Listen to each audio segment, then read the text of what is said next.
लग रहे थे। नमस्कार, स्वतंत्र प्रभात में आपका स्वागत है। मैं हूं विशेष संवाददाता दिनेश कुमार भारद्वाज। आप देख रहे हैं जहां पर इलेक्शन का माहौल और 5 तारीख को वोटिंग, दिन प्रतिदिन माहौल गर्मा गर्मी में है। और बसपा से हमारे प्रत्याशी दिल्ली में, आपको बता देना चाहूंगा कि एक समय 1995 में मायावती मुख्यमंत्री हुआ करती थी उत्तर प्रदेश की। 1995 से 2012 तक 4 बार वो मुख्यमंत्री पद पर रही। इस बीच जितने भी गुंडा मवाली उत्तर प्रदेश में थे, उनके शासन में सभी लोग वहां से भागे भागे फिरते थे। आज दिल्ली में बड़े बड़े पदाधिकारी, यहां पर कांग्रेस, बीजेपी, आम आदमी पार्टी, यहां पर उत्तर पूर्वांचल वासियों को बड़े बड़े लुभावने में फंसाकर यहां पर सबको रखा हुआ है। वहीं पे बीएसपी से प्रत्याशी राम अवतार जी, संगठन ने इनको यहां पर उतारा है। और यहां पर बड़े बड़े दिग्गजों के द्वारा हमारे यहां पूर्वांचल वासियों भाइयों को गुमराह कर और उनको नजरअंदाज किया जाता है। हर बार के इलेक्शन में यही होता है। इसी बीच संगठन ने बीएसपी से राम अवतार जी को उतारा है। और मैं जानना चाहूंगा कि राम अवतार जी अपने इस विधानसभा से, पटेल नगर विधानसभा से प्रत्याशी चुने गए हैं, और किस नजर से आप पूर्वांचल वासियों को यहाँ पे देखते हैं? साथियों, पूर्वांचल वासियों की बात आप कर रहे हैं। मैं खुद पूर्वांचल वासियों का बेटा हूं जी, और हमसे बेहतर कौन जानता है पूर्वांचल वासियों के। हम लोग गली कूचे, हर गली मोहल्ले में हम लोगों का ये लोग नाम भी नहीं जानते होंगे, पहचान भी नहीं होगी, लेकिन मैं जिधर भी निकलता हूं हमारे लोग हमसे मिलते हैं और दुआ प्रणाम भी, नमस्ते, जय भीम, हर चीज होता है। तो हमसे बेहतर यहाँ पूर्वांचलियों के बारे में कोई वीआईपी कहीं से आ जाए, वो जानकारी उनके पास नहीं है। साथियों, रहन सहन, कल्चर, व्यवहार, भाषा, बोली, हर चीज जो है हम लोगों से मिलती है, और बोलने पे ही आदमी समझ जाता है कि कोई पूर्वांचल का बेटा बोल रहा है। तो यहाँ इतने दिन से शासन काल चल रहा है, तो यहाँ पर क्यों अपने पूर्वांचल के वासी अछूते से नजर आते हैं? ये तो सर जानते हैं, धन बल से सत्ता हासिल होती है, और हम लोग जो है बहुजन समाज पार्टी के लोग आज से नहीं, मायावती जब से बाबा साहब के बाद जो है कांसी राम साहब बहुजन समाज पार्टी बनाए, तब से हम लोग संघर्ष करना चालू किए। आज जो है इस मुकाम पे आ गए हैं कि हमारे कई हर प्रदेशों में सांसद हुआ करते थे, विधायक हुआ करते थे, निगम पार्षद हुआ करते थे। यहाँ तक कि उत्तर प्रदेश जैसे हिंदुस्तान का सबसे बड़ा सूबा उत्तर प्रदेश जैसे बहन जी को 4-4 बार मुख्यमंत्री का दर्जा मिला है। और साथियों, बहन जी के सरकार जो चला के दिखाई, आज उसी पैटर्न पे जो भी है, उसी पैटर्न पे, चाहे कॉरिडोर का मामला हो, चाहे हाईवे हो, चाहे आप जो है आतंकवाद का हो, ये सारे समस्याओं का समाधान जो है बहन जी की। वहां की जनता कहती है जब बहन जी का राज था तो गुंडे मवाली भागते फिरते थे, आज क्यों लोग आजाद घूम रहे हैं? उसके पीछे राजनीति का क्या? बहन जी के शासन में यही तो एक अंतर है कि ये लोग जो है गोली से जवाब देते हैं, और बहन जी ने सत्ता और शासन पे अंकुश लगा के गुंडे माफियों को या तो जेल के अंदर डाली, या तो वो इतना भय कर दी, या तो वो प्रदेश से बाहर चले गए। इसका समाधान, अगर जो किसी के बेटा में अगर जो कोई गलती है थोड़ा बड़ा, तो उसको इनकाउंटर और गोली से जवाब देने से देश जो है और प्रदेश नहीं सुधरेगा।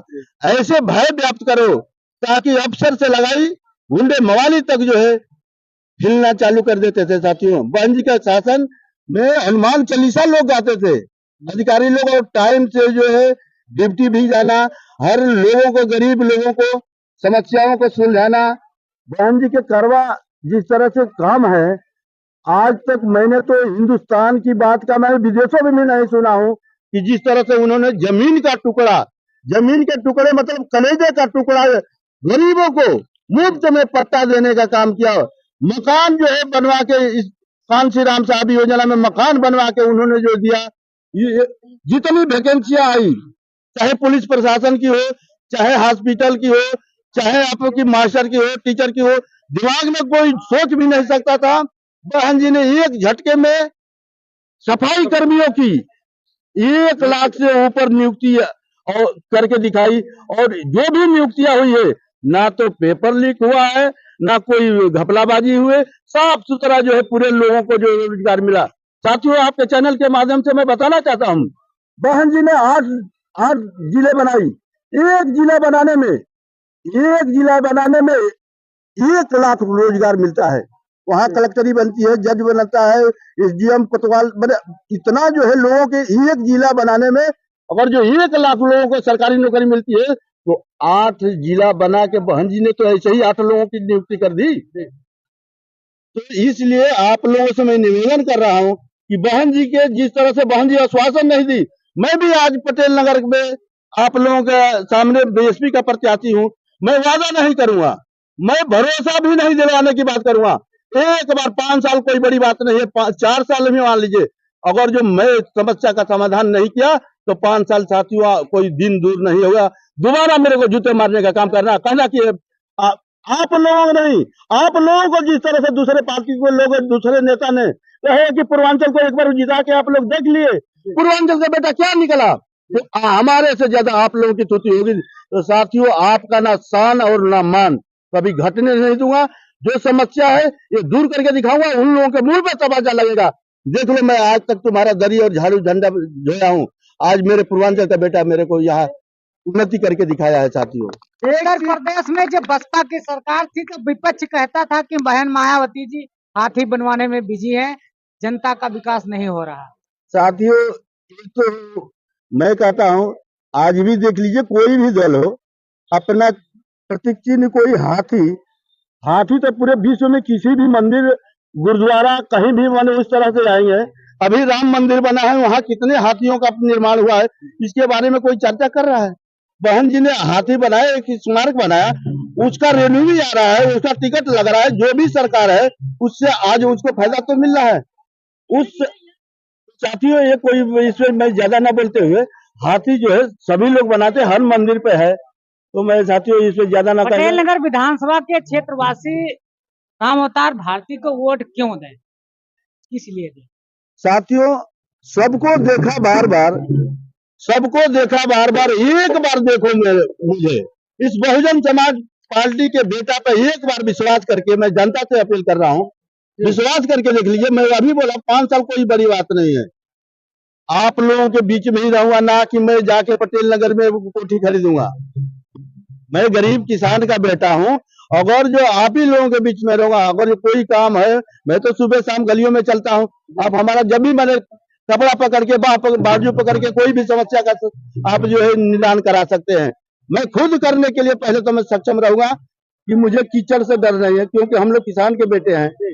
हम लोग हमेशा जो है गलियों में चल के समस्या का निदान करने के लिए तैयार रहूंगा। साथियों, विपक्ष कहता है सारी पार्टियों को दरकिनार करके भारी बहुमत से जीत हासिल करने का दावा कर रहा है, क्या कहेंगे? देखिए, विपक्ष तो सभी लोग दावा करते हैं कि बहुजन समाज पार्टी नहीं दावा करती है। मैं विपक्ष के मुद्दे पर ज्यादा ना कहते हुए मैं कह रहा हूं कि पूरे दिल्ली में सरकार किसी की बन जाए, मुझे ये नहीं है, लेकिन यहाँ पर अगर जो पूर्वांचल भाई अपने पूर्वांचल बेटे को सरकार बनाते हैं, तो हर पार्टी के लोग पूर्वांचल पे घुटने टेकने पे मजबूर हो जाएंगे। साथियों, टिकट भी देने लगे, नहीं तो आज तक इतिहास में देख लीजिए, आपके पास होगा, आज तक पूर्वांचल को यहाँ ना तो निगम में टिकट मिलता है, ना विधायक में मिलता है, संसदीय तो दूर है। तो साथियों, पूर्वांचल के लोगों से मैं यही निवेदन करता हूँ कि एक बार विश्वास करके देखिए, बड़ी बात नहीं है। आप लोगों को अपने तो पानी की व्यवस्था, चाहे मुझे अपने तनख्वाह की क्यों न टंकी लगाने पड़े, अपने तनख्वाह की फंड तो जो भी मिलेगा दूसरे विधायक को वो भी हमें मिलेगा, लेकिन हम उससे भी कमी पड़ेगी तो हम अपने तनख्वाह की भी जो है फंड लगा के यहाँ पहले पानी के लिए टंकी बनाने का व्यवस्था करूंगा साथियों, जो दुर्दशा को दूर करूंगा। दूसरा आवाज में अगर जो यहाँ के पूर्वांचल का बेटा अगर जो जाता है तो असेंबली में आप विधानसभा के अंदर, तो एक पुरजोर जो मेरा दिल का दर्द है कि जो भी हमारे दहाड़ी मजदूरी करने वाले प्राइवेट छोटे कंपनियों में काम करने वाले को जो उचित जो है उनकी तनख्वाह होनी चाहिए, मजदूरी होना चाहिए, वो नहीं मिल रहा है। अब कोई इस पे जो है सरकार या कोई भी विधायक एमपी बात नहीं करने वाला है। मैं उसके लिए पूरी जोर कोशिश करूंगा, जितने हमारे मजदूर किसान जो भी भाई हैं, जो भी छोटे कारखाने बड़े कारखाने में, उनको सैलरी जो है उचित दिया जाए, लागू करवाएंगे। इसलिए जो है मेरा दूसरा गारंटी रहेगा। दिल्ली में 64% पूर्वांचली लोग रहते हैं, तो क्या आप इन पर विश्वास जता सकते हैं कि आपको यहाँ से ये जिताने में, विजय बनाने में आपका सहयोग करेंगे? देखिए, विश्वास तो मुझे पूरा है, मुझे पूरा विश्वास है, क्योंकि मैं गलियों में घूम रहा हूँ, लोगों का जो प्यार मिल रहा है, जो स्नेह मिल रहा है, लोग उब चुके हैं, दोनों पार्टियों से उब चुके हैं। पहली बार तो दल बदलों से उब चुके हैं। क्या मैं आज आपके माध्यम से, क्या आम आदमी पार्टी में प्रवेश रतन जी है, क्या आम आदमी पार्टी के पास गारंटी है कि वो जीत के आम आदमी पार्टी में रहेंगे? ये बहुत बड़ा एक लोगों को मैं समझा रहा हूँ, लोग जो है बहुत चक्के खा रहे हैं, कहे कि नहीं रामावतार भारती जी आप तो बिल्कुल कह रहे हैं, तो दोनों दल बदलू, आपको ही इस बार में हम चांस देंगे। आप जो है पिछले बार चुनाव लड़े थे, क्योंकि मैं चेहरे का मोहताज नहीं हूँ, पर्चे का मोहताज नहीं हूँ, वो लोग कोठियों में चुनाव के बीच में आते हैं, अब मैं तो यहाँ घूमता रहता हूँ साथियों। इसलिए मुझे स्नेह प्यार सभी लोगों का मिल रहा है, और पूरी उम्मीद है कि हमारे पूर्वांचल भाई अगर जो वोट कर देंगे तो विजयी जरूर बनेंगे। चलिए, बहुत बहुत